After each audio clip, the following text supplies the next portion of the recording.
Let's talk about when infection can be consigning and when it is not consigning. Now, let's start with the normal range. Right. For the NCLEX exam, you need to know this normal range 97 to 100.4 degree Fahrenheit. So, within this range, patient is fine.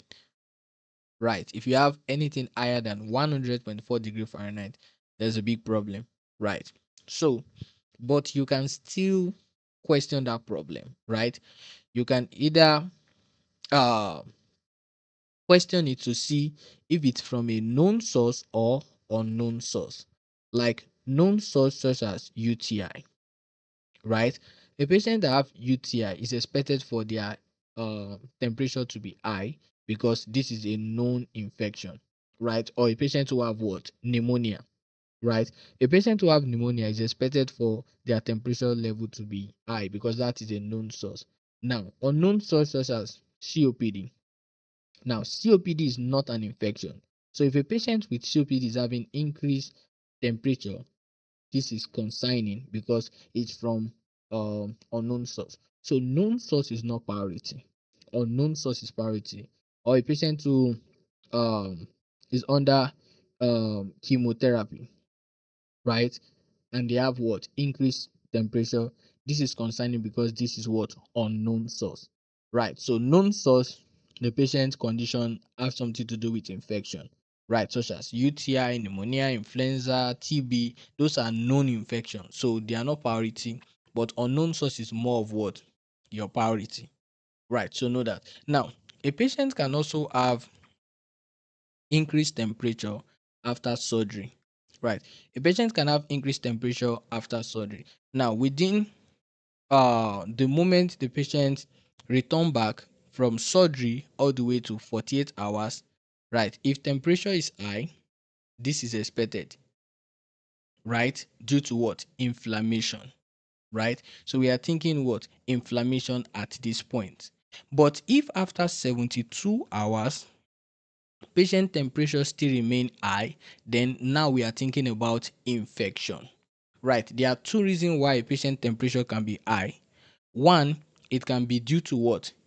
Inflammation. Two, it can be due to infection. So during surgery or after surgery, if patient temperature is high and when you check the time and it's within 48 hours, then that is expected. We are thinking inflammation. But if after 72 hours patient temperature is still high, then we are thinking about what? Infection. Now, as I said, your known condition that cause infection, they are not consigning. That is what I have right here. Expected in the disease course. So pneumonia, increased temperature is expected in the disease course. Infection, that is what we are talking about, right? Infection is pneumonia. So increased temperature, what is expected because that is the disease. The disease is an infection. Now, other things that are consigning is what? Sepsis. Sepsis is consigning. Now, immunocompromised patients that have increased temperature, it's consigning, right? Post-operative infections, right? Such as I said, after 72 hours, that is when we start saying the patient is having infection if the temperature remain high. But within 48 hours, it's just inflammation, right? If a patient have chemotherapy, right, and their temperature is high, that is consigning. If a patient have what? Organ transplant, obviously they are going to be receiving medication that suppresses what? The immune system, right? So patient can have what? Increased temperature. This is concerning, this is concerning, right?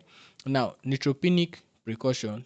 If a patient have uh, neutropenia, which is low white blood cell, and they have increased temperature, this is concerning, right? A patient that have HIV AIDS is what? Immunocompromised condition. So if they have infections related to this particular condition, it's concerning. Now, on the NCLEX exam, NCLEX will test you on what? Airborne infection, droplet, contact. So your droplet infection is concerning, your airborne infection is concerning, your droplet infection is concerning, and your contact infection is also concerning. Right. So now on the NCLEX exam, you might have your question. You have four different clients, right? Client 1, client 2, client 3, client 4, right? So one of your answer might be what? Increased temperature.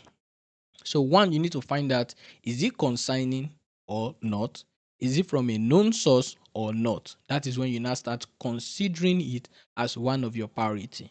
Right, because it is consigning don't automatically mean that is your correct answer. Take note, you must also evaluate other answer keys to be sure that this is your top priority, because yes, it can be a priority, but we have least priority and we have the highest priority. So you need to find out if it's a least priority or highest priority based on other client situation. So if other client situation is not life threatening as the increased temperature, that is when you can say, all right, 3 is your answer, right? Because most of the time we can have every situation to be consigning, but we are now going to now evaluate using who is going to what die first, right? Because we cannot have somebody that is having shortness of breath and have somebody that is having increased temperature, right, from unknown source, and say we are going to prioritize temperature when someone is having shortness of breath, right? Shortness of breath is going to take priority. Both are priority because this is from unknown source, but this is also life threatening based on our airway breathing is always top priority over anything else, right? So this is what I want you to understand. So what I only explain in this video is when temperature is, or increased temperature is a priority, and when it is not a priority, or when infection is a priority and when infection is not a priority, so that it can help you with your thinking process. So next video, I'm going to talk about bleeding.